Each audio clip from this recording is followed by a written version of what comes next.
Before Christmas night, I arrived home and found my daughter-in-law cleaning my kitchen.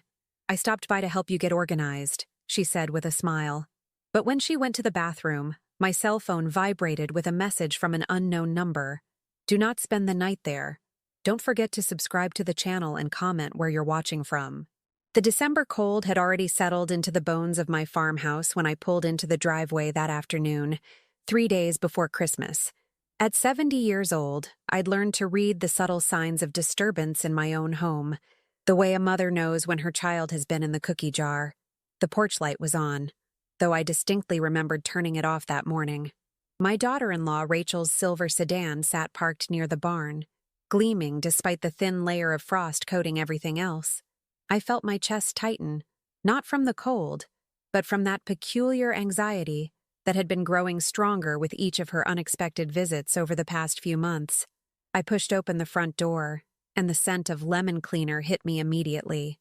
Rachel appeared from the kitchen, her blonde hair pulled back in a perfect ponytail, wearing yellow rubber gloves that matched her perpetually cheerful smile. "Roxanne, there you are. I stopped by to help you get organized," she said, her voice bright and artificially warm. The kitchen was looking a bit cluttered, and with Christmas dinner coming up, I thought you could use a hand. My kitchen. The one I'd kept for 45 years, since Harold and I first bought this farm. The one where I'd raised my son Thomas and buried my husband 5 years ago. The one I'd never asked anyone to organize. "That's very kind, Rachel. But I didn't realize I'd given you a key." I kept my voice measured, polite, the way I'd learned to be with her over the 7 years she'd been married to Thomas. "Oh, Thomas gave it to me months ago, for emergencies." She waved a gloved hand dismissively. "You know how he worries about you out here all alone." I set my purse down on the entry table, noticing immediately that the stack of mail I'd left there was gone. My hands trembled slightly as I removed my coat. "Where's my mail, Rachel?" "I organized it for you. Bills in one pile, junk in another. It's all on the kitchen counter now, sorted by importance." She beamed at me as if she'd just given me a wonderful gift. I walked into the kitchen, and my stomach dropped. Everything had been moved. The ceramic canisters Harold had brought back from his Navy days, now lined up with military precision instead of their comfortable cluster by the stove. My recipe box, which always sat next to the refrigerator, was now on top of it. The drawer where I kept important documents stood slightly ajar. "I hope you don't mind, but I couldn't help noticing some of your paperwork was just stuffed in that drawer," Rachel continued, following me. "I took the liberty of creating a filing system. Property deeds, insurance documents, bank statements, all properly organized now." The blood rushed in my ears. "You went through my documents?" "Only to help, Roxanne." Her smile never wavered, but something cold flickered in her blue eyes. "At your age, it's important to keep these things in order. Thomas and I have been so worried about you managing everything alone." Before I could respond, she glanced at her watch. "Oh my, I need to use your bathroom before I head out." "Be right back." She hurried down the hallway, her footsteps quick and purposeful. I stood frozen in my reorganized kitchen, feeling violated in a way I couldn't quite name. This wasn't the first time she'd shown up uninvited. Over the past 6 months, these helpful visits had become increasingly frequent, always when Thomas was at work, always with that same brittle smile. My cell phone vibrated in my coat pocket. I pulled it out, my arthritic fingers fumbling with the screen. A text message from an unknown number glowed on the display. "Do not spend the night there." I stared at the words, reading them 3 times. My heart hammered against my ribs. I quickly checked the number, completely unfamiliar. No area code I recognized. I glanced toward the hallway where I could hear the bathroom faucet running. My fingers moved across the screen, typing back, "Who is this?" The 3 dots appeared immediately, indicating someone was typing. Then they stopped. Started again. Stopped. Finally, nothing. I heard the toilet flush, and I shoved the phone back into my pocket just as Rachel emerged from the hallway, pulling off her rubber gloves with a satisfied snap. "All done. Your house looks so much better now, doesn't it?" She gathered her purse and coat from the chair. "Thomas and I will see you for Christmas dinner in 2 days. We're so looking forward to it." She moved toward the door, then paused, turning back to me with that smile that never quite reached her eyes. "Oh, and Roxanne? I noticed you have an appointment with your lawyer next week. I saw it in your calendar book. Is everything all right? Thomas didn't mention anything about legal matters." My blood turned to ice. My calendar book had been in my bedroom, on my nightstand. She'd been in my bedroom.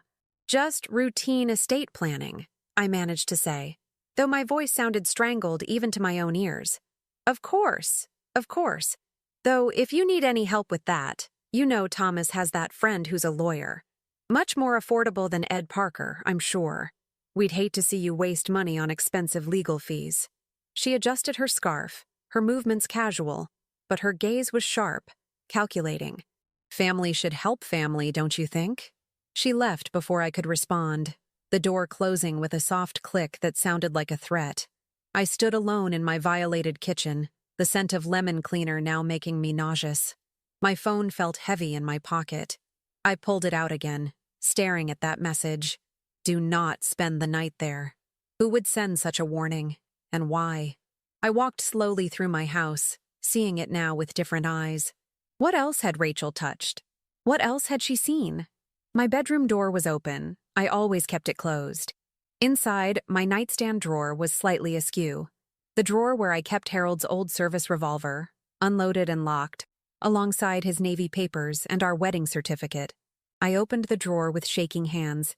Everything was still there, but shifted, examined, invaded. The gun was in a slightly different position. Someone had been looking for something. My phone vibrated again. Another message from the unknown number. "Check your property deed, the copy in your kitchen drawer." My pulse roared in my ears as I hurried back to the kitchen. I yanked open the drawer Rachel had so helpfully organized and found the manila folder labeled property documents in handwriting that wasn't mine. Inside was my property deed, the original document proving my ownership of these 40 acres in the farmhouse. Except something was wrong. I carried it to the window, holding it up to the fading December light. There, nearly invisible unless you were looking for it, were faint marks along the edge. Someone had tried to carefully separate the pages, possibly to scan or photograph them. The staple had been removed and replaced, but not in exactly the same holes. A third message arrived. "She's been copying your documents for months. You're in danger. I'll explain everything, but you must leave the house tonight. Go somewhere she doesn't know about." My hands trembled so badly I nearly dropped the phone. I typed back with fumbling fingers. "Who are you? How do you know this?" The response came immediately. "A friend. Someone who knows what she's capable of. There's a motel off Route 50, the Pine Grove Inn. Check in under a different name. I'll contact you there tomorrow morning. Please, Roxanne. Trust me. Your life depends on it." I looked around my kitchen, my sanctuary, now feeling like a trap. Rachel's lemon cleaner scent lingered like a warning. I thought about her hands in my drawers, her eyes on my documents, her questions about my lawyer appointment.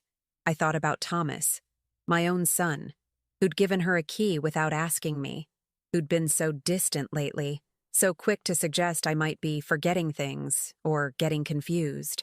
The winter sun was setting, casting long shadows through my windows. I had perhaps an hour of daylight left. The Pine Grove Inn was 20 minutes away. I'd passed it 100 times, never thinking I'd need it. But someone knew something. Someone was trying to warn me. And every instinct I'd honed over 7 decades of life was screaming that I should listen. I grabbed my purse, stuffed the property deed back in the drawer exactly as Rachel had left it, and took one last look around my home. Then I locked the door behind me and drove away from the only place I'd ever truly belonged, toward a cheap motel and an unknown future, with nothing but a stranger's warning and my own growing dread to guide me. The real question wasn't whether I should go. It was what Rachel had planned for tonight, and what I'd narrowly escaped by leaving. Behind me, my farmhouse disappeared in the rearview mirror, and I couldn't shake the feeling that nothing would ever be the same again. The Pine Grove Inn smelled of stale coffee and pine air freshener, a combination that reminded me of hospital waiting rooms. I signed the register as Helen Walsh, using my mother's maiden name, and paid cash for 3 nights. The clerk, a young man with acne scars and tired eyes, barely looked at me as he handed over a key attached to a plastic diamond-shaped tag. Room 107 was exactly what I'd expected. 2 double beds with faded floral bedspreads, a television bolted to the dresser, and curtains that had once been white but were now the color of old newspaper. I locked the door, fastened the chain, and sat on the edge of the bed closest to the window, my entire body shaking. My phone remained silent. No more messages from my mysterious warning angel. I tried calling the number, but it went straight to a generic voicemail. I hung up without leaving a message. What was I doing? I was a 70-year-old woman hiding in a cheap motel because of a text message from a stranger. Thomas would say I was being paranoid. Rachel would smile that terrible smile and suggest maybe it was time to consider options for someone my age who was seeing threats where there were none. But I'd seen the property deed. I'd felt the wrongness of my own home invaded and reorganized. And I'd learned, over 7 decades, to trust the cold feeling in my gut that said something was very, very wrong. I didn't sleep that night.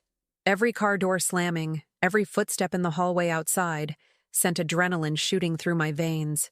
I kept my phone clutched in my hand, willing it to vibrate with answers. At 7:30 the next morning, it finally did. "Good morning, Roxanne. I hope you're safe. We need to meet. There's a diner called Rosie's Kitchen on Main Street in Oakville, about 30 minutes from where you are. Can you be there at 10 a.m.? Come alone. Tell no one." My fingers hovered over the keyboard. Every reasonable part of my brain screamed that this was foolish, dangerous, exactly the kind of thing you saw in news stories about elderly people being scammed. But another part of me, the part that had survived Harold's death and learned to manage a farm alone, the part that had raised a son and buried parents and navigated 70 years of life's complications, knew that something was deeply wrong at home. "I'll be there," I typed back.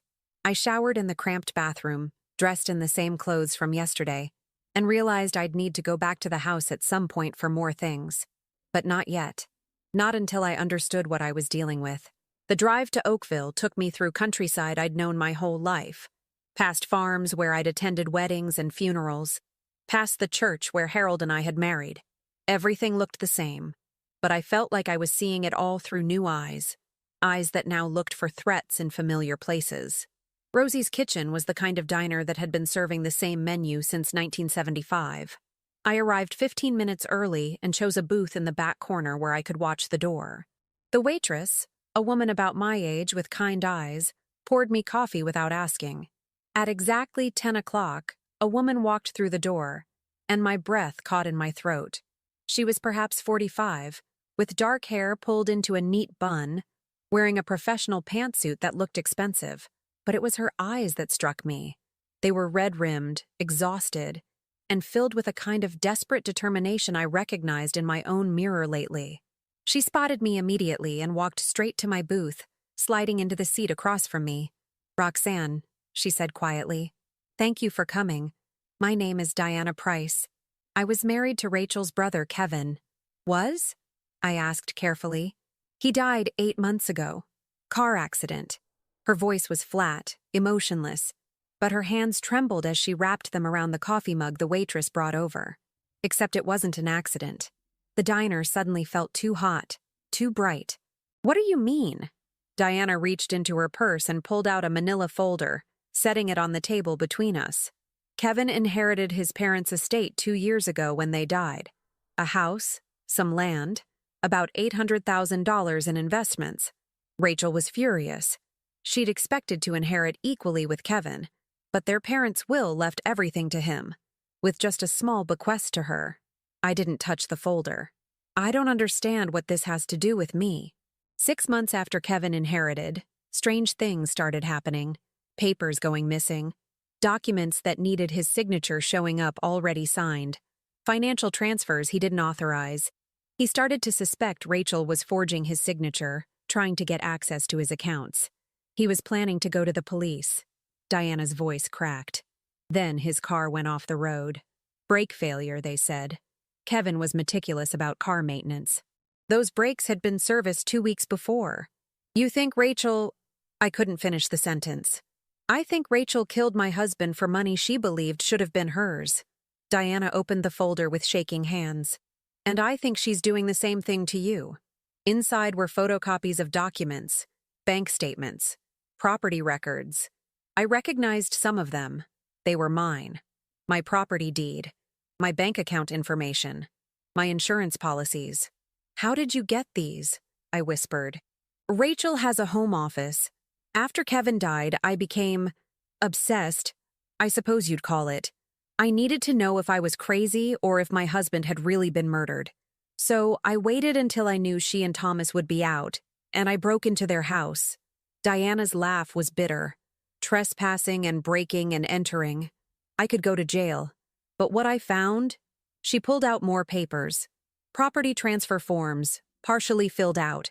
Power of attorney documents with my name on them, unsigned. A printed email from someone named H. Morrison, discussing expediting the incompetency evaluation. H. Morrison, I said slowly. That's not Ed Parker, my lawyer. Ed's first name is Edward. No, H. Morrison is Henry Morrison, Edward's cousin. He was disbarred 3 years ago for forging estate documents. He and Rachel went to high school together. Diana pulled out a photograph, a yearbook picture showing a young Rachel with her arm around a thin boy with dark hair.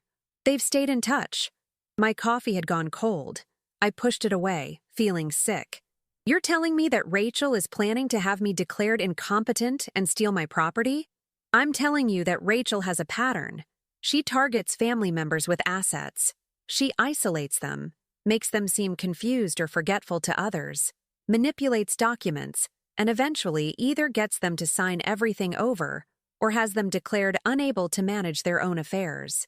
With Kevin, she got impatient. But with you, Diana's eyes were intense, burning. With you, she's been more careful, more methodical. I've been watching her for 3 months, ever since I found these documents. The visits to your house, always alone. The way she talks about you to Thomas, always suggesting you're declining or forgetting things. Thomas, I breathed. Does Thomas know? I don't think so. Not yet. I think Rachel has convinced him that she's being helpful, that she's worried about you.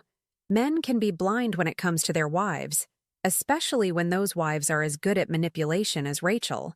Diana leaned forward. But Roxanne, listen to me carefully.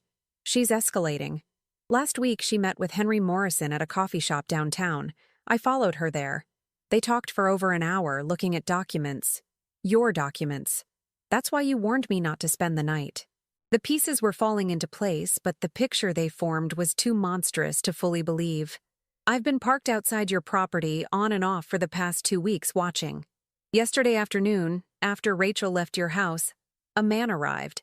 Late 30s, wearing work clothes. He went around the side of your house toward the gas line. I took pictures. She pulled out her phone, showed me images of a man in a blue jacket crouching near the side of my house. He was there for 20 minutes. When he left, I followed him to a gas company van parked down the road. Except when I called the gas company later. They said they had no service calls scheduled for your address. The room spun. You think she was going to... I think if you'd spent last night in that house, there would have been a tragic accident. An elderly woman alone, gas leak, didn't wake up in time. So very sad. And her devoted daughter-in-law and son would inherit everything, already having power of attorney papers ready to sign if needed. I couldn't breathe. My own daughter-in-law had been planning to murder me. Why didn't you go to the police? I managed to ask. Diana's expression turned bitter. With what? Photocopies I obtained by breaking into her house? Speculation about my husband's death that the official investigation ruled accidental? Suspicions about a gas company worker I can't prove was doing anything wrong? Rachel is careful, Roxanne. Everything she does has plausible deniability. She's helpful. She's concerned. She's the devoted daughter-in-law taking care of her aging mother-in-law. I'd look like a jealous, grief-crazed widow trying to blame someone for my husband's accident. But now there are 2 of us, I said slowly. Now there are 2 of us, Diana agreed. And you're the intended victim, which gives you standing to investigate, to ask questions, to protect yourself. I can't stop her alone. But together, if we're smart about this... My phone buzzed. A text from Thomas. Mom, tried calling the house this morning. You okay? Rachel said you seemed confused yesterday. Call me. I showed Diana the message. She nodded grimly. It's starting. She's setting the narrative. If something happens to you, or if you try to accuse her of anything, Thomas will already believe you're confused, declining, maybe even paranoid. I need to document everything, I said, my mind suddenly clear despite the horror of it all. I need evidence. Real evidence. We need to be careful, Diana warned. If Rachel suspects that I've contacted you, or that you know anything, she'll either disappear or she'll accelerate her plans. And Roxanne. She grabbed my hand across the table, her grip desperate. This woman killed my husband. She will kill you if she thinks you're in her way. We can't underestimate her. The waitress came by to refill our coffee, and we fell silent. After she left, I pulled out my own phone and opened the camera. Tell me everything you know, I said. Every detail, every document, every meeting you've witnessed. I'm going to record this. Then we're going to figure out how to stop her. Diana nodded, and for the next hour, she walked me through 3 months of surveillance, investigation, and growing horror. I recorded every word, backed up the recording to 3 different cloud services, and then forwarded copies to an email address I'd created years ago and never told anyone about. When we finally left the diner, I had a plan forming in my mind, but I also had a text from Rachel waiting on my phone. Roxanne, Thomas is worried about you. We'd love to have you stay with us for Christmas, just until we know you're safe and settled. Please call me. The trap was closing, but this time I was ready to fight back. What do we do now? Diana asked as we stood by our cars in the parking lot. I looked at her. This woman who'd lost her husband and was risking everything to stop the person who'd killed him. Then I thought of my own son, manipulated and blind to the monster he'd married. And I thought of Harold, who'd always said that the best defense was preparation and patience. Now, I said quietly, we give Rachel exactly what she thinks she wants. We make her believe she's winning. And while she's celebrating, we build a case so solid that even Thomas will have to see the truth. That's dangerous, Diana warned. Living is dangerous, I replied. But I've made it 70 years by being smarter than people expected. Rachel thinks I'm just a confused old woman. Let's show her exactly how wrong she is. I didn't return Rachel's text immediately. Instead, I spent that afternoon at the county courthouse, a grand old building with marble floors that echoed with every footstep. The records office was in the basement, staffed by a woman named Karen who'd worked there for 30 years and remembered when Harold and I had first filed our property deed. Roxanne, she exclaimed when she saw me. Goodness, I haven't seen you in ages. How are you managing? Karen, I need to see every document filed regarding my property in the last 6 months, I said, keeping my voice steady. Everything, even preliminary filings or requests. Her smile faded at my tone. Is everything all right? I'm not sure yet. That's what I'm trying to find out. She led me to a computer terminal and pulled up the records. What I saw made my blood run cold. 3 weeks ago, someone had filed a preliminary inquiry about transferring my property title. The request had been made by Henry Morrison on behalf of the family of Roxanne Hayes in anticipation of pending incompetency proceedings. It wasn't a formal filing yet, just a query about the process, the paperwork required, the timeline involved. Did I authorize this? I asked, though I knew the answer. Karen shook her head slowly. It says here that Henry Morrison is representing your son, Thomas Hayes, as next of kin. But no, you didn't sign anything. This is just an informational request. They can't actually transfer anything without your signature or a court order declaring you incompetent. Can you print everything related to this? And Karen, I grabbed her hand. Please don't mention to anyone that I was here asking about this. Anyone at all. She studied my face, and I saw understanding dawn in her eyes. She'd worked in public records long enough to recognize the signs of family manipulation. Of course, Roxanne, of course. I left with a folder full of documents and a sick feeling in my stomach. Thomas's name was on those papers. Whether he knew it or not, he was already part of Rachel's plan. My phone rang as I walked to my car. Thomas. I let it go to voicemail, not ready yet to hear his voice, knowing I'd hear Rachel's influence in every word. The voicemail notification appeared moments later. I listened to it in my car, my hands gripping the steering wheel. "Mom, please call me back. Rachel's really worried about you. She said you seemed disoriented yesterday, and now you're not answering your phone. I'm worried too. Listen, we want you to come stay with us for the holidays. We have that spare room, and Rachel's an amazing cook. We could really keep an eye on you. Make sure you're eating right, taking your medications. Please, Mom, call me back. Keep an eye on me." The words sounded so innocent, so loving, but I heard the trap in them now. I drove back to the motel, my mind racing. Diana had given me her number, told me to call any time. I needed to show her what I'd found. But as I pulled into the Pine Grove Inn parking lot, I saw something that made my heart stop. Thomas's truck was parked 3 spaces down from my room. I sat frozen in my car, watching the door to room 107. How had he found me? I'd used a fake name, paid cash. Unless, my phone. They could track my phone. Even as the thought formed, my phone buzzed with a text from Thomas. "Mom, I know you're here. I can see your car. Please just talk to me. I'm worried about you." I had no choice. I got out of my car slowly, every muscle tense, and walked toward my room. Thomas stepped out before I reached the door. My son, my only child, looking at me with concern that might be genuine or might be Rachel's poison already working through his veins. "Mom," he said, and his voice cracked. "What are you doing here? Why didn't you go home last night? How did you find me?" I asked quietly. "I got worried when you didn't answer your phone. I used the Find My Phone app. You're on my family plan, remember?" He took a step toward me. "Mom, talk to me. Rachel said you seemed really confused yesterday. And now you're hiding in a motel under a fake name." "Yes, I checked with the front desk. What's going on?" "You checked my registration?" My voice came out sharper than I intended. "Because I'm worried." Thomas's face flushed with frustration. "You're 70 years old, living alone on that farm.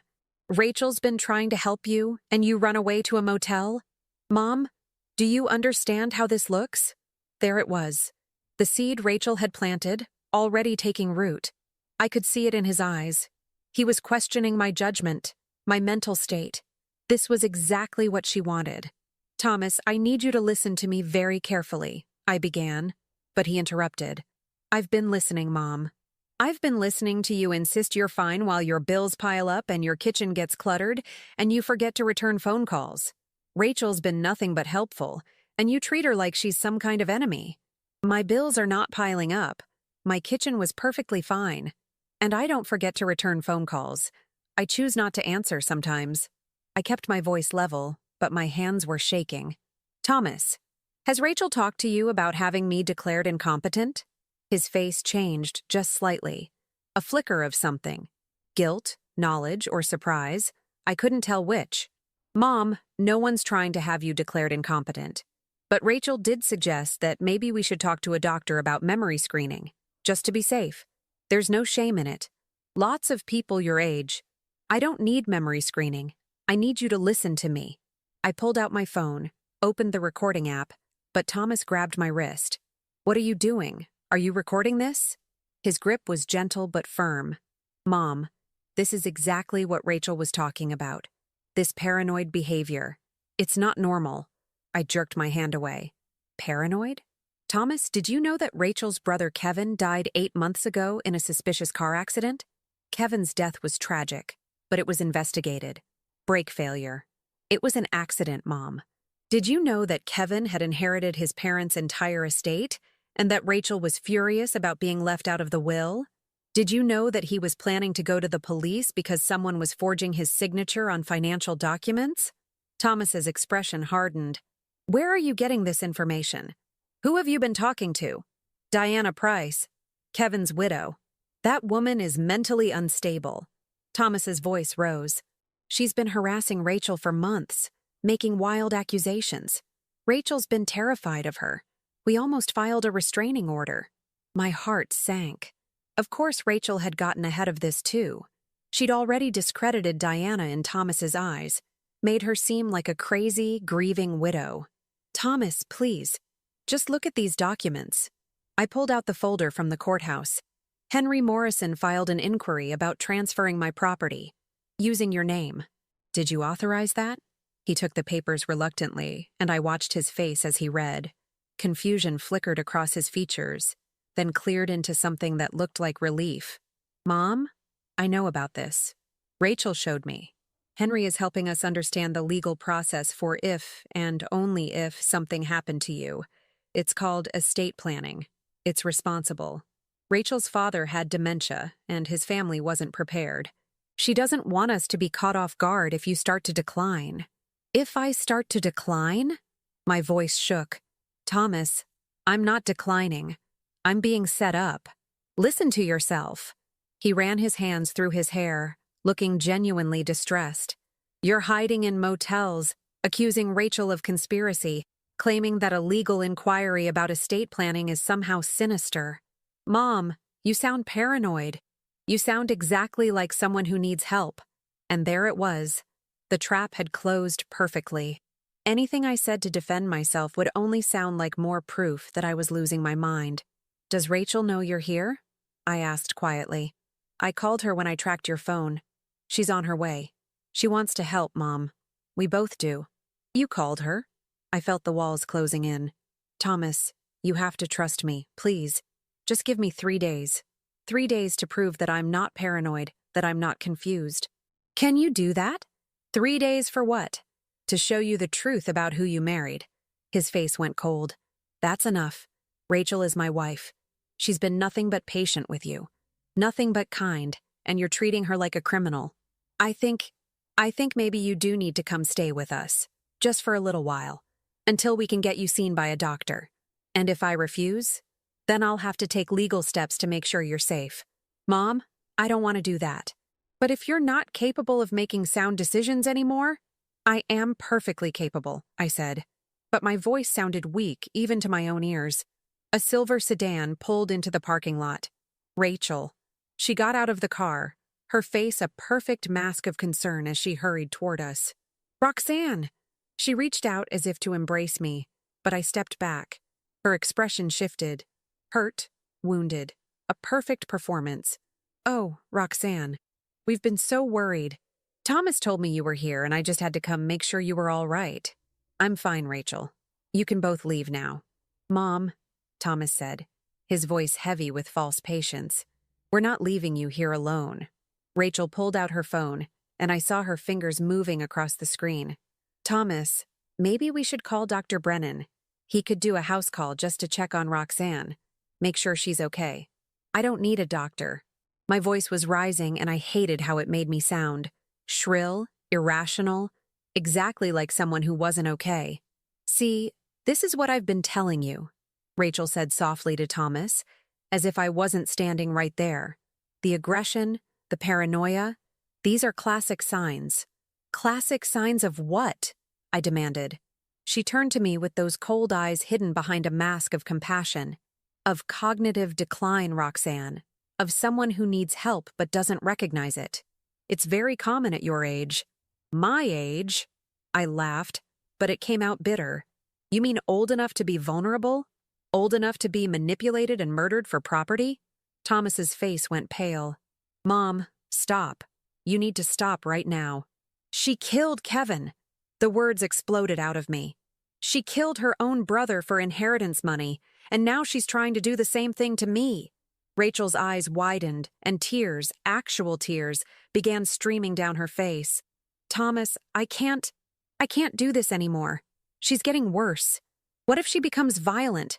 What if she hurts herself? Thomas put his arm around Rachel's shoulders, and the look he gave me was full of pity and fear. Fear of me, his own mother. Mom, I think you need to come with us. Right now. We'll take you home and Dr. Brennan can meet us there. I'm not going anywhere with her. I backed toward my car. Mom, don't make me call the police for a wellness check.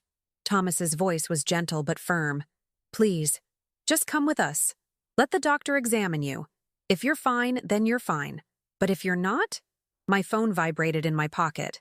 A text from Diana. Get out. Now. Rachel filed an emergency petition for temporary guardianship this morning. Judge Reynolds. He signs anything she asks. If she gets you to a doctor she controls, you're done. I looked at Rachel, and for just a fraction of a second her mask slipped. I saw triumph in her eyes. She knew about the petition. She'd orchestrated all of this. Thomas finding me, the confrontation, my irrational behavior witnessed by my own son. I need to use the restroom, I said suddenly. Then we can talk about this. I just need a minute. Thomas hesitated, then nodded. Okay. But Mom, don't do anything foolish. We're just trying to help you. I walked into the motel room, closed the door, and immediately went to the bathroom window. It was small, but I was thin enough. I pushed it open, grabbed my purse with all my documents, and climbed out into the cold December afternoon. Behind me, I heard Thomas knocking on the door. Mom? Mom, are you okay in there? I ran to my car, my arthritic knees screaming in protest, started the engine, and peeled out of the parking lot. In my rearview mirror, I saw Thomas burst out of the motel room, Rachel beside him, both of them running toward their vehicles. My phone rang. Diana. I answered on speaker as I drove. Roxanne, where are you? Heading north on Route 50. They're following me. Diana, she filed for guardianship. I know. I have a contact at the courthouse. That's why I texted you. The hearing is scheduled for tomorrow morning. If you don't show up, Reynolds will rule in her favor by default. If you do show up and act erratic, he'll rule in her favor anyway. Roxanne, she's boxed you in perfectly. What do I do? I was driving faster than I ever had, my heart hammering against my ribs. You run, Diana said, and we find evidence so solid that even a corrupt judge can't ignore it. I'm on my way to Rachel's house right now. She and Thomas are both with you, which means their house is empty. I'm going to find something, anything that proves what she's done.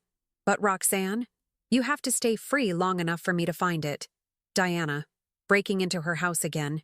You could go to jail, and you could end up dead or locked away in a facility while Rachel sells your farm out from under you. We're past worrying about breaking and entering.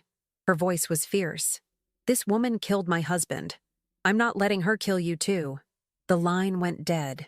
In my rearview mirror, Thomas's truck was gaining on me. Rachel's sedan right behind him. I had nowhere to go, no plan, and a guardianship hearing in less than 24 hours that would determine if I'd spend the rest of my life under the control of a woman who wanted me dead. But I also had something Rachel didn't expect. 70 years of survival instinct and a widow's rage that burned cold and patient as winter.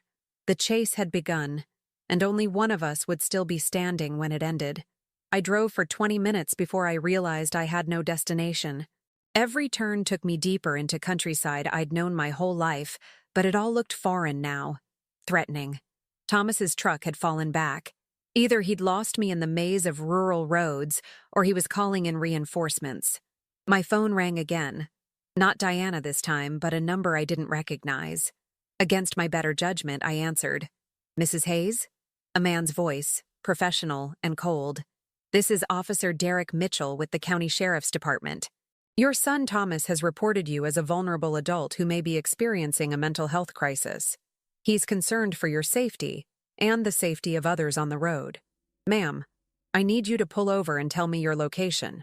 My hands tightened on the wheel. I'm fine, officer. There's no crisis. Ma'am, running from family members who are trying to help you, driving erratically, making accusations against your daughter-in-law. These are all concerning behaviors. We just want to make sure you're safe. If you could tell me where you are. I hung up. My heart was racing so fast I thought it might burst. Rachel had already gotten to the police. Of course she had. She'd probably been setting this up for weeks, establishing a paper trail of a confused old woman whose family was desperately trying to help her. Another call, immediately. I didn't recognize this number either. I let it go to voicemail, then another call, and another. They were trying to keep me on the phone, probably tracking the signal. I powered down my phone completely and threw it on the passenger seat. Without GPS, without any way for Diana to reach me, I was completely alone. I turned onto a side road that led to the old Hutchinson property, abandoned for 15 years since old man Hutchinson died and his kids scattered to different states. The driveway was overgrown, barely visible from the road. I pulled in behind what was left of a barn, my car hidden from the main road by dead vegetation and rotting wood. I sat there in the cold, my breath fogging in the December air, trying to think. The guardianship hearing was tomorrow morning at 9. If I didn't show up, Rachel won. If I did show up without evidence, looking like a woman who'd fled from police and family, Rachel won. And Diana was breaking into Rachel's house right now, risking arrest, possibly her freedom, to find something, anything, that would prove what Rachel had done. The smart thing would be to turn myself in, explain everything calmly to the authorities. But I'd seen Thomas's face. I'd heard the officer's voice. They'd already decided I was the problem. Rachel's manipulation had been too thorough, too patient, too perfect. I had to wait until Diana contacted me. But without my phone, how would she find me? The old Hutchinson house loomed ahead, dark windows like empty eyes. I remembered coming here for Eleanor Hutchinson's funeral reception, back when Harold was alive. The house had been full of life then, full of neighbors and casseroles and stories. Now, it was just another corpse of the rural landscape, slowly being reclaimed by nature. I got out of the car, my joints stiff from tension and cold. If I was going to wait here, I might as well wait somewhere warmer than my car. The back door of the house had a broken lock. I'd noticed it years ago when checking on the property for the estate lawyer. Inside, the house smelled of mold and mouse droppings, but it was shelter. I settled into what had been the kitchen, still furnished with a table and chairs left behind by the Hutchinson children. Through the window, I could see my car, and beyond it, the road. If anyone came looking, I'd see them first. Hours passed. The winter sun set early, plunging everything into darkness. I didn't dare turn on any lights, so I sat in the cold and the dark, watching shadows move across the walls and trying not to think about what might be happening to Diana. Around 8 o'clock, I saw headlights on the main road. They slowed near the driveway, and my heart stopped. A sheriff's patrol car. It crept past, spotlight sweeping the overgrown fields. They were looking for me, searching every abandoned property in the county. The patrol car moved on, but I knew it was only a matter of time. They'd be systematic, thorough. Eventually, someone would check this property more carefully. I needed my phone. I needed to know if Diana had found anything. But turning it on would be like sending up a flare. They'd triangulate my position within minutes. A sound outside made me freeze. Footsteps. Careful, quiet footsteps crunching on gravel and dead leaves. Not the heavy boots of a police officer, but lighter steps, deliberate and cautious. I crouched behind the kitchen counter, my heart hammering. The back door creaked open, the same broken lock I'd used. Someone was inside the house. Roxanne. A whisper. Female. Roxanne, if you're here, it's Diana. Don't run. I stood up slowly, every muscle tense. Diana emerged from the shadows, her face pale and strained, carrying a laptop bag over her shoulder. How did you find me? I whispered back. I didn't. I've been driving around for 2 hours, checking every abandoned property within a 10-mile radius of where your phone signal last pinged. This was the 5th place I tried. She moved to the window, peering out carefully. We don't have much time. They're searching everywhere. Thomas filed a missing persons report, and Rachel's been on every local news station playing the worried daughter-in-law. She's good, Roxanne. Really good. She even cried on camera. Did you find anything at her house? Diana's smile was grim and triumphant. Oh, I found something. Multiple somethings. She set the laptop bag on the table, pulled out not a laptop but a stack of documents and a small digital recorder. Rachel keeps excellent records. Too excellent. She's so confident, so sure that she's smarter than everyone else, that she documented everything. She spread the documents across the table, and even in the dim light from the window, I could see what she'd found. Bank statements showing transfers from Kevin's accounts to offshore accounts under Rachel's control. Emails between Rachel and Henry Morrison discussing the Hayes situation and neutralizing the old woman before she becomes a problem. A handwritten timeline in Rachel's own handwriting, detailing every visit to my house, every conversation with Thomas, every step of her plan to establish my incompetence. She kept a journal, Diana said, her voice shaking with rage. like she was proud of it, like it was some kind of accomplishment to document how she was going to steal from you and probably kill you. I picked up the journal, an expensive leather-bound book, and opened it to a random page. Rachel's neat handwriting filled the lines. December 10th. Another successful visit to the farmhouse. Roxanne remains trusting and naive. Thomas completely believes my concerns about her declining mental state. I've now photographed all relevant documents. Henry confirms the guardianship petition will be filed next week. Judge Reynolds is reliably corrupt and will sign anything with the right incentive. Once I have guardianship, the property transfer will take less than a month. Thomas will inherit, and I control Thomas. Roxanne will either accept assisted living gracefully, or will have to arrange another accident like Kevin's. The brake line method worked perfectly for him. Quick, efficient, and easily explained. If necessary, I can replicate it. My hands shook so badly I nearly dropped the journal. She wrote it down. She actually wrote down that she murdered Kevin. She's a narcissist, Diana said flatly. She thinks she's untouchable. She thinks everyone around her is too stupid to ever catch her. But Roxanne, we have a problem. I broke into her house to get this. Nothing I found is admissible in court. It's all fruit of the poisonous tree, illegally obtained evidence. Then what good is it? It's good for convincing people who aren't bound by rules of evidence. It's good for making Thomas see the truth. It's good for going to the FBI with a pattern of financial fraud and possible murder that crosses state lines. Diana pulled out the digital recorder. And I recorded everything with my phone before I took it. The documents in place, the location, everything. If they try to say I planted evidence, I have time-stamped video showing it was already there. But you're still admitting to breaking and entering. I don't care anymore. Diana's eyes were fierce in the darkness. I'm done playing by rules that only protect people like Rachel. Kevin is dead. You're being hunted like a criminal in your own town. I'll take my chances with a jury if it means stopping her. A sound outside made us both freeze. Car engines, multiple vehicles, coming down the main road. The vehicles stopped, and I heard car doors opening. Voices. Checked this property yet? Not thoroughly. Just a drive-by earlier. Want to take a closer look? Police. They were going to search the house. The car, I whispered urgently. They'll see my car behind the barn. Diana grabbed the documents, shoving them back into her bag. There's a root cellar. I saw the door when I came in.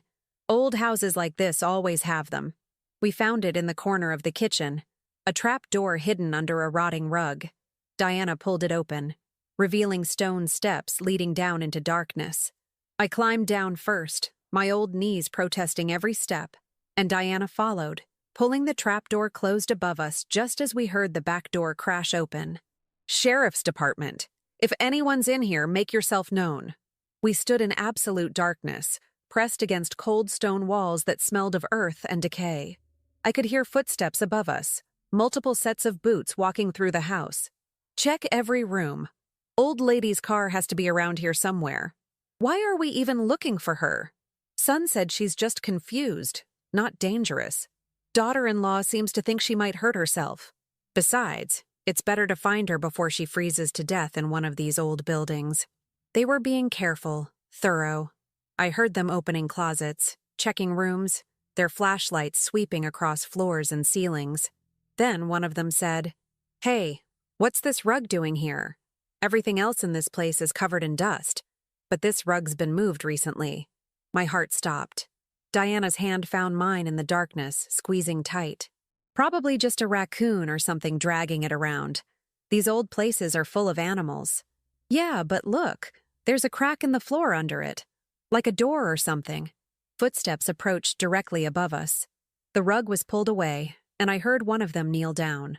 It's a root cellar. Old houses like this always had them. Worth checking?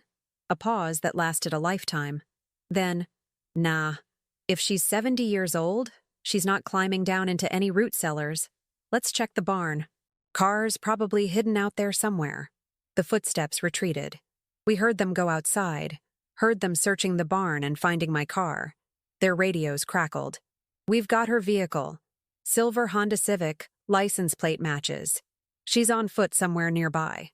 Copy that. Expanding search radius. Get some more units out here. More vehicles arrived. I could hear them organizing, dividing up areas to search, setting up a perimeter. We were trapped in the root cellar, surrounded by police, with evidence that proved Rachel was a murderer but couldn't be used in court, and a guardianship hearing that would start in less than 12 hours.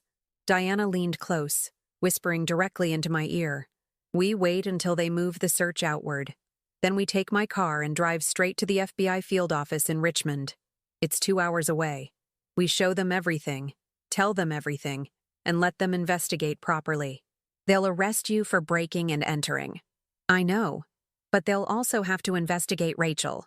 Once the FBI starts looking at her, at Kevin's death, at the financial irregularities, at Judge Reynolds, the whole thing unravels. Rachel can't manipulate federal investigators the way she manipulates local police. And the guardianship hearing? You miss it. Rachel gets temporary guardianship.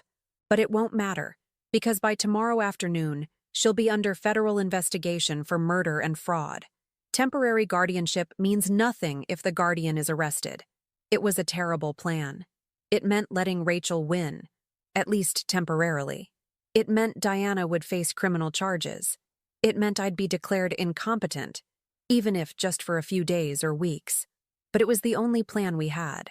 We waited in that cold, dark cellar for 3 hours while police searched the area around us. My legs cramped, my back ached, and I thought about Harold, who'd survived 2 tours in the Pacific during World War II by learning patience and waiting for the right moment to move. Finally, around midnight, the search moved outward. We heard the vehicles depart, heard them setting up checkpoints on the main roads, heard them calling in search dogs. Diana opened the trapdoor slowly, listening. The house was empty. We climbed out, every joint in my body screaming, and made our way carefully to the back door.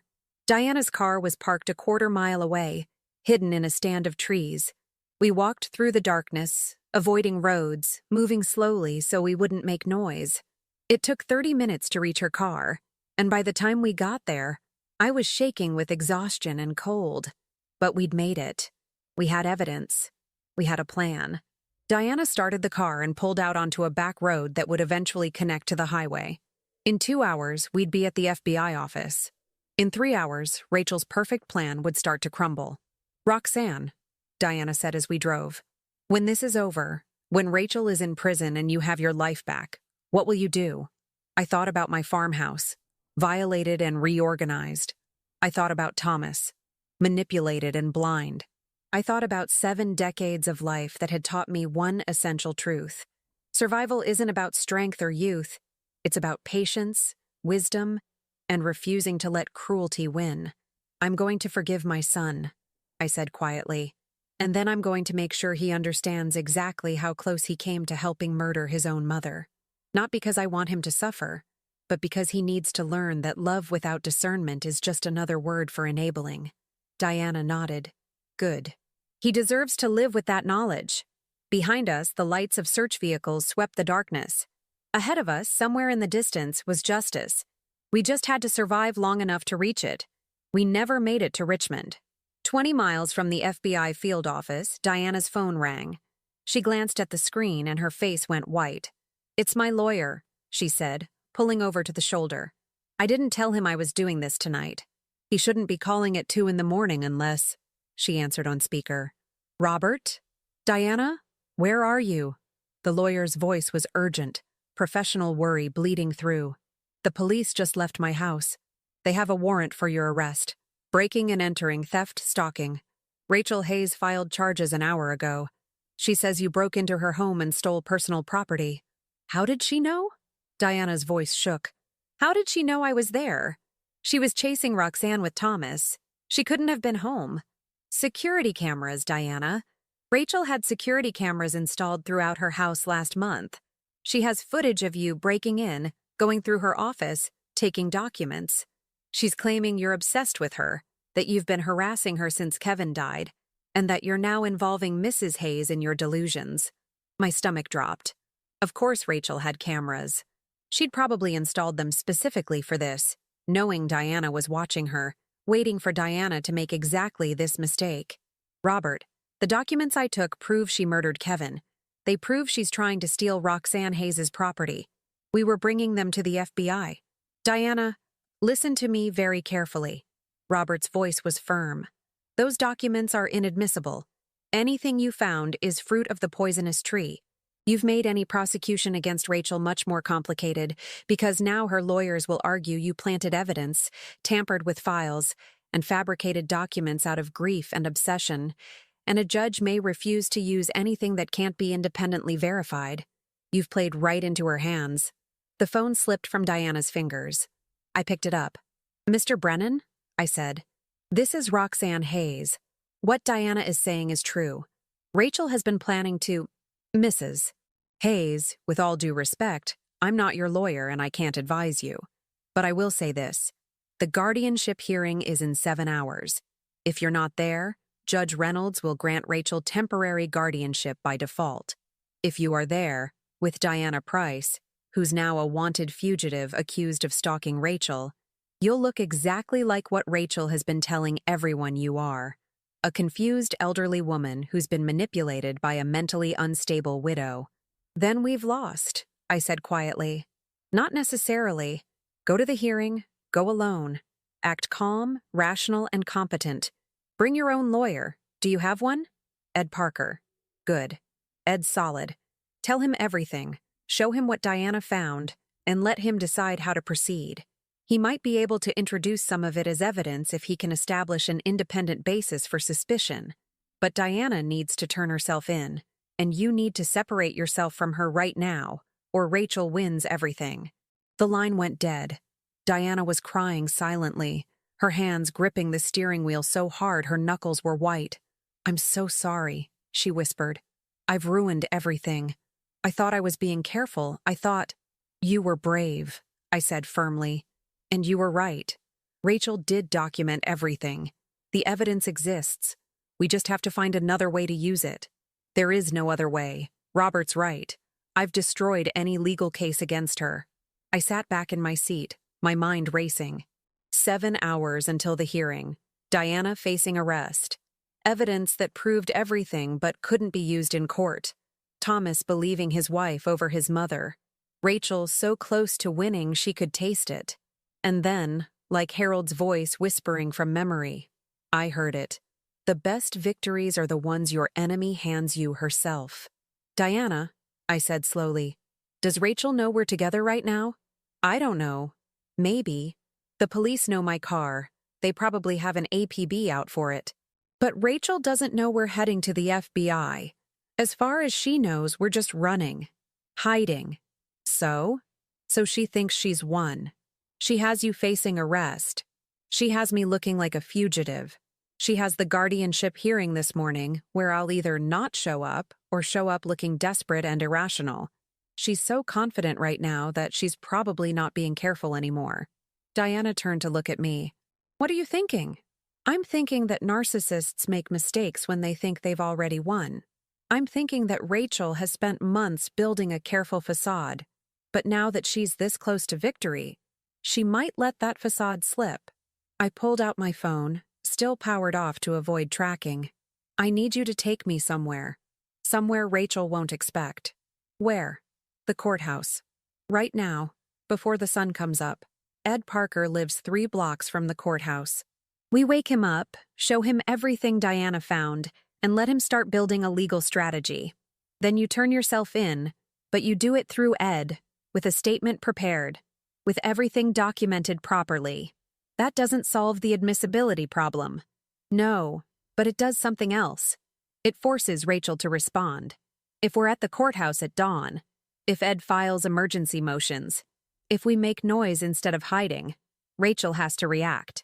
And when she reacts under pressure, she makes mistakes." Diana wiped her eyes, considering. "It's risky. We could both end up arrested before the hearing even starts. We're already at risk. But right now, we're reacting to Rachel's plan. I want to make her react to ours." Diana started the car. Ed Parker's house it is. We drove through the darkness, avoiding main roads, taking the long way around. The courthouse town was small enough that it had no late-night traffic, no witnesses to see Diana's car pulling up outside a modest colonial house at 3 in the morning. Ed Parker answered his door in a bathrobe, looking alarmed until he recognized me. "Roxanne?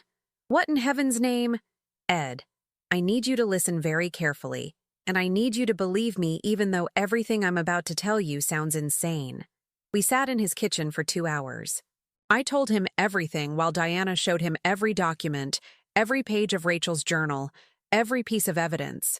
Ed's expression shifted from skepticism to shock to cold professional fury. "This is the most comprehensively documented crime I've ever seen," he said finally. "And also the most inadmissible evidence I've ever seen. Diana, you've put yourself in serious legal jeopardy." "I know," Diana said quietly. "But," Ed continued, "Roxanne hasn't. Roxanne has been the victim of a conspiracy, and now she has knowledge of that conspiracy from a third party. I can't use the physical documents Diana stole, but I can use Roxanne's testimony about what she learned, witnessed, and suspected. I can subpoena Rachel's financial records through legitimate channels now that we know what to look for. And I can file an emergency motion to postpone the guardianship hearing pending a criminal investigation. Will Judge Reynolds grant that?" I asked. Ed's smile was grim. "Judge Reynolds is about to have a very bad morning, because I'm not just filing a motion with him. I'm simultaneously filing a complaint with the State Judicial Ethics Board about his relationship with Henry Morrison, and I'm requesting that the guardianship case be transferred to a different judge due to evidence of impropriety. You can do that? I can try. And even if I fail, I'm making enough noise that Rachel's plan falls apart. She needs this to be quiet, to be a simple case of a concerned daughter-in-law and a declining elderly woman. If it becomes a circus, if there are ethics complaints and criminal referrals and emergency motions, she can't maintain control." Diana stood up. "Then I should go turn myself in. Get that part over with." "Not yet," Ed said sharply. "First, we go to the hearing together. All 3 of us. Diana, you walk in voluntarily with your attorney. That's me, as of now. And you present yourself to the bailiff before the hearing starts. You make it clear you're not a fugitive, you're a witness. You surrender voluntarily and cooperatively, which looks very different from being dragged in." "Will they let her stay for the hearing?" I asked. "Probably not.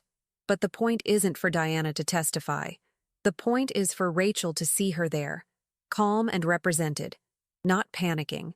The point is to rattle Rachel right before she has to perform for the judge." The sky was starting to lighten when we left Ed's house. He'd prepared a briefcase full of motions, complaints, and documentation. Diana had called her lawyer Robert, who agreed to meet us at the courthouse. And I had changed into a spare dress that Ed's late wife had left behind. Professional, dignified. Nothing like a woman who'd spent the night hiding from police. We arrived at the courthouse at 7:30. The hearing wasn't until 9, but Ed wanted us there early, visible, making our presence known. Robert arrived 15 minutes later, and he and Ed disappeared into a conference room to coordinate strategy. At 8 o'clock, Thomas and Rachel arrived. I watched them walk up the courthouse steps from where I sat in the lobby. Rachel was perfectly dressed, perfectly composed, carrying a folder that probably contained medical opinions and witness statements and everything she needed to paint me as incompetent. Thomas looked exhausted, worried, guilty. They saw me at the same moment, and I watched Rachel's perfect mask crack, just for a second. She hadn't expected me to be here. She'd thought I was still running, still hiding, still playing into her narrative of an incompetent woman fleeing from help. Then she saw Diana sitting next to me, and the crack widened. "What is she doing here?" Rachel's voice was sharp, loud enough to echo in the marble lobby. "Thomas, that's Diana Price, the woman who's been stalking me, the woman who broke into our house." Diana stood up slowly, and Robert appeared from the conference room like he'd been waiting for this exact moment. "Mrs. Price is here to surrender herself voluntarily," Robert said calmly. "She's represented by counsel and is cooperating fully with authorities." "She's a criminal," Rachel hissed. "She broke into my home, stole my private papers. Papers that document your fraud and murder?" The words came out of my mouth before I could stop them. The lobby went silent. Thomas stared at me like I'd slapped him. Rachel's face went perfectly white, then flushed red. "Roxanne, that's enough," Thomas said, but his voice was uncertain now. "Mom, please. Your wife killed her brother," I said, standing up, looking directly at Thomas. She tampered with his brakes 8 months ago because he'd inherited money she thought should be hers. She's been planning to kill me too, or at least have me declared incompetent so she can steal the farm. And she's been using you, Thomas, making you complicit without you even knowing it.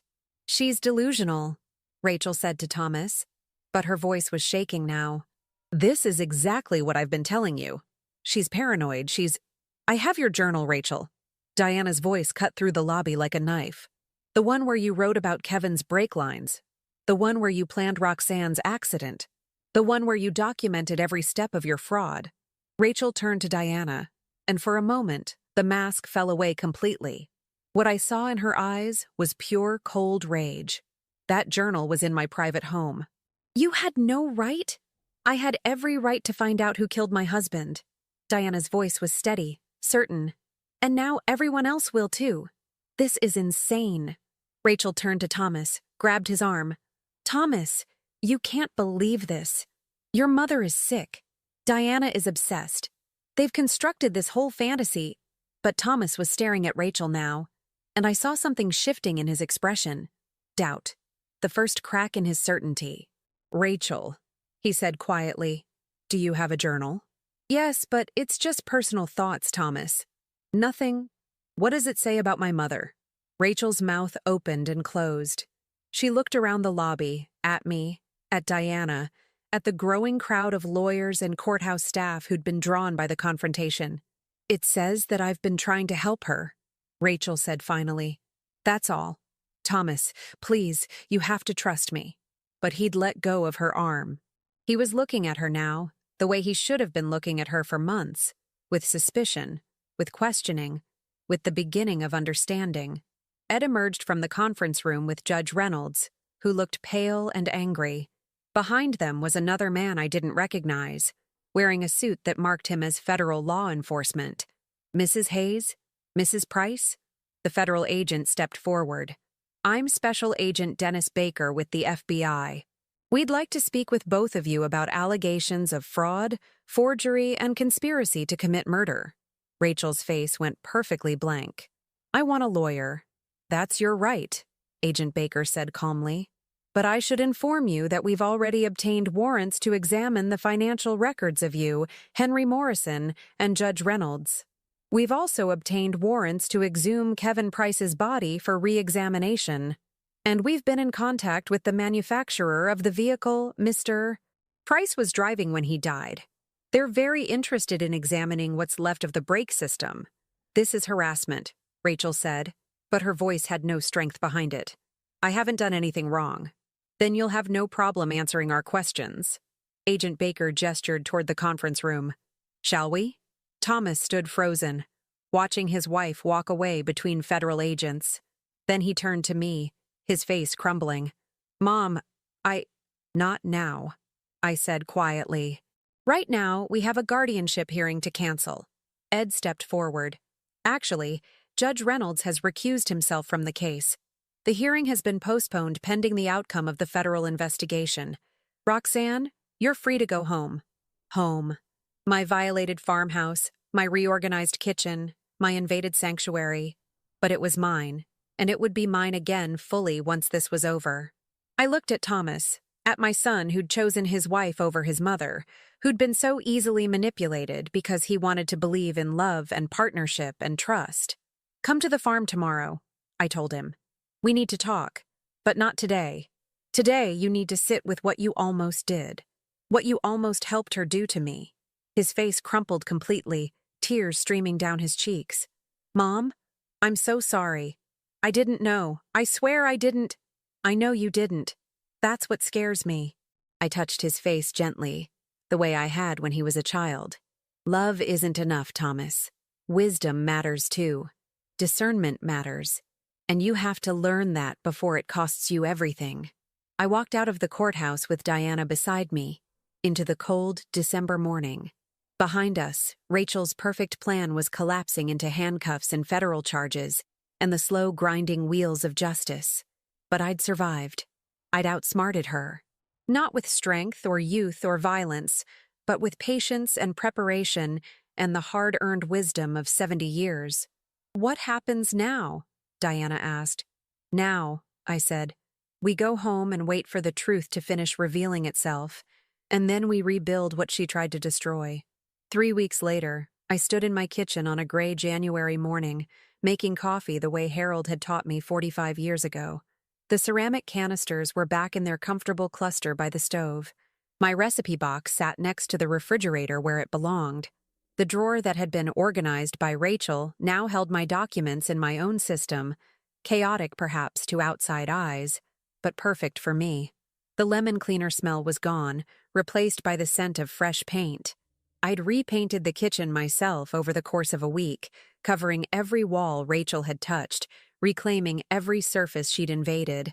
My neighbor Betty had helped, asking no questions but offering quiet companionship while I worked out my anger with a roller and brush. Thomas was coming today. I'd put him off for 3 weeks, needing time to let the fury cool into something more useful, something more constructive. Diana had called me every few days with updates on the investigation, her voice growing stronger each time as the truth emerged, like bones from a thawed grave. The FBI had exhumed Kevin's body. The brake line on his car had been deliberately severed, scored with a tool that weakened it so it would fail catastrophically at high speed. The medical examiner found Kevin's original autopsy report had been incomplete, suspiciously rushed, signed off by a coroner who turned out to have gambling debts that were mysteriously paid off the week after Kevin's death. Judge Reynolds had resigned before he could be formally charged, but the investigation into his finances showed a pattern of suspicious cash deposits coinciding with cases he'd ruled on. Henry Morrison was already in custody, facing charges of fraud, forgery, and conspiracy. He'd started talking almost immediately, giving the FBI everything they needed about Rachel's network of corruption. And Rachel herself sat in federal detention without bail, her perfect mask finally and completely shattered. The list of charges was staggering. Conspiracy to commit murder in Kevin's death, attempted murder in my case, fraud, forgery, identity theft, money laundering. Her lawyers were already trying to negotiate a plea deal, but Diana and I had made it clear through the prosecutors that we wanted a trial. We wanted everything exposed. The doorbell rang at exactly 10 o'clock. Thomas was always punctual, a trait he'd inherited from Harold. I opened the door to find my son standing on the porch, holding a box of photographs. He looked like he'd aged 10 years in 3 weeks.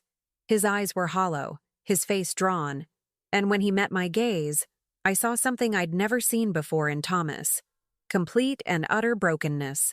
"Mom," he said, and his voice cracked. "Thank you for seeing me." I stepped aside to let him in. He stood in the entryway, looking around at the repainted kitchen, at the house that was mine again, and I saw tears building in his eyes. "I brought these," he said, holding out the box. "Pictures from my childhood, from when Dad was alive. I've been going through everything from the house, from the apartment Rachel and I shared, looking for who I was before I became someone who could do what I almost did to you." I took the box and set it on the kitchen table. "Coffee? Please." We sat across from each other at the same table where I'd fed him breakfast before school for 18 years, where Harold and I had argued over bills and laughed over crossword puzzles, where life had been complicated but real and honest. Now it felt like sacred ground, a place where truth had to be spoken. "I want to explain," Thomas began, but I held up my hand. "I want to explain first," I said. "I want to tell you about the night your father died." Thomas looked confused. "Mom, I know about that. Heart attack. I was there in the hospital." "Before the hospital. The day before." I wrapped my hands around my coffee mug, gathering strength. "Your father knew something was wrong with his heart. The doctor had told him 6 months earlier that he needed surgery, that his arteries were blocked and time was running out. But Harold was stubborn. He didn't want to worry you, didn't want to seem weak or scared, so he kept it from both of us, tried to handle it alone." I didn't know that. Neither did I, until I found his medical records after he died. And do you know what I felt, Thomas? Anger, rage, that he'd robbed me of the chance to help him, to support him, to be his partner in facing his mortality. He'd made a unilateral decision that affected both of us, and he'd done it because he thought he was protecting me. Thomas's face was pale. Why are you telling me this? Because you did the same thing with Rachel. You let her make decisions about me, about my competence, about my future, without ever really asking me. You decided I needed help without investigating whether that was true. You chose to believe her version of reality because it was easier than questioning the woman you loved. I leaned forward, and in doing so, you almost became an accomplice to my murder. I know. His voice was barely a whisper. Mom, I know. I've been living with that knowledge every second of every day. I wake up in the middle of the night thinking about what would have happened if you'd stayed in that house. If the gas line had... He couldn't finish. But I didn't stay. And the gas line didn't kill me. And now we have to figure out how to move forward. I reached across the table, took his hand. Thomas, I forgive you. I need you to know that first. You're my son. And I love you. And I forgive you. But forgiveness isn't the same as forgetting. You have to live with what you almost did. You have to carry that weight and let it change you. Tears were streaming down his face now. How do I do that? How do I live with knowing I chose a murderer over my own mother? The same way I'm living with knowing my son was capable of being manipulated that thoroughly. We sit with the discomfort. We examine how it happened. We learn, and we grow, and we become better people because of the pain. Thomas pulled his hand away, stood up, walked to the window. His shoulders shook with silent sobs. I let him cry, understanding that some things needed to be purged before healing could begin. Finally, he turned back to me. I've left my job. I'm selling the house. Everything Rachel touched feels contaminated now. I'm starting over. Completely. And Mom, I want you to know, I've been seeing a therapist, someone who specializes in manipulation and abuse, because that's what it was. I was abused. She isolated me from you, made me doubt my own perceptions, used my love as a weapon. But that doesn't excuse what I did. It just explains it. Good, I said. Understanding how it happened is the first step to making sure it never happens again. He sat back down, wiping his eyes. Diana stopped by last week. She wanted to see if I was okay. After everything I helped Rachel do to her, to you, she checked on me. I don't deserve that kind of grace. Diana understands something you're still learning, that people can be both victims and perpetrators often at the same time. You were manipulated by Rachel, yes, but you also failed to protect me, failed to question, failed to see what was right in front of you. Both things are true. We sat in silence for a moment, the weight of truth settling between us like snow. What happens now? Thomas asked.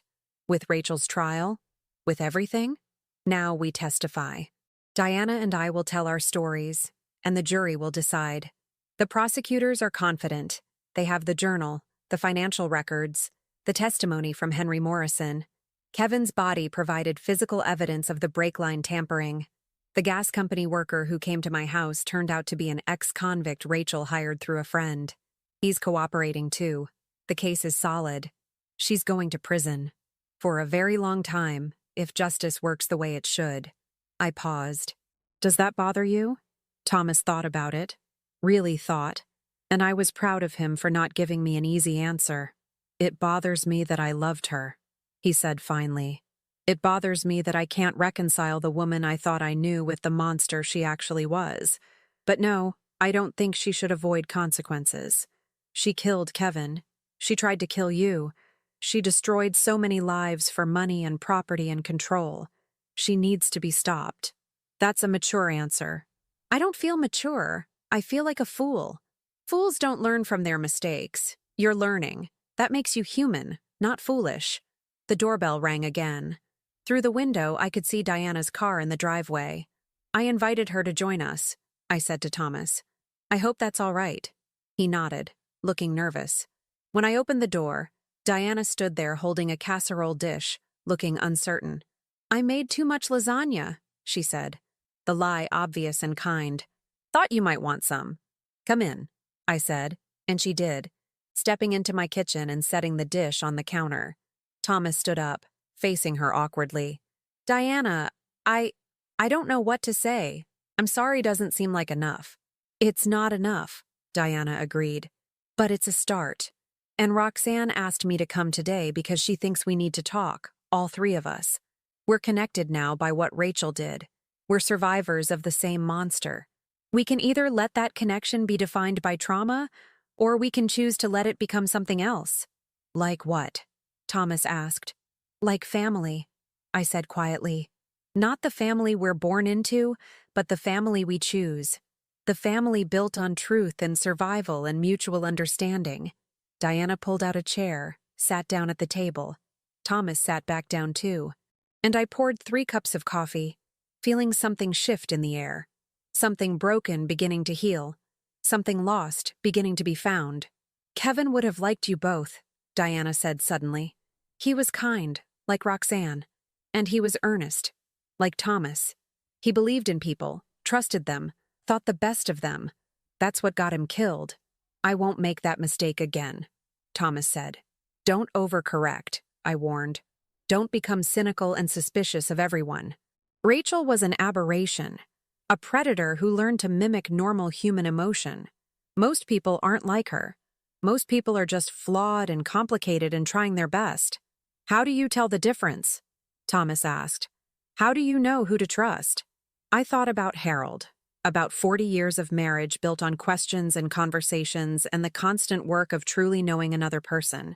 I thought about Diana, a stranger who'd risked everything to save me. I thought about Ed Parker, who'd believed me when belief required courage. You pay attention, I said, not just to what people say, but to what they do, to the patterns over time, to the way they treat people who can't do anything for them, to how they respond when they make mistakes. You look for consistency between words and actions, and you trust your instincts, but you verify them with evidence. Wisdom, Diana said softly. That's what you're describing. The kind that only comes from living long enough to see patterns, to learn from pain, to understand human nature. That's why Rachel targeted me, I realized out loud. She thought my age made me vulnerable. She didn't realize it made me dangerous. 70 years of life taught me to see manipulation, to trust my instincts, to fight back in ways she didn't expect.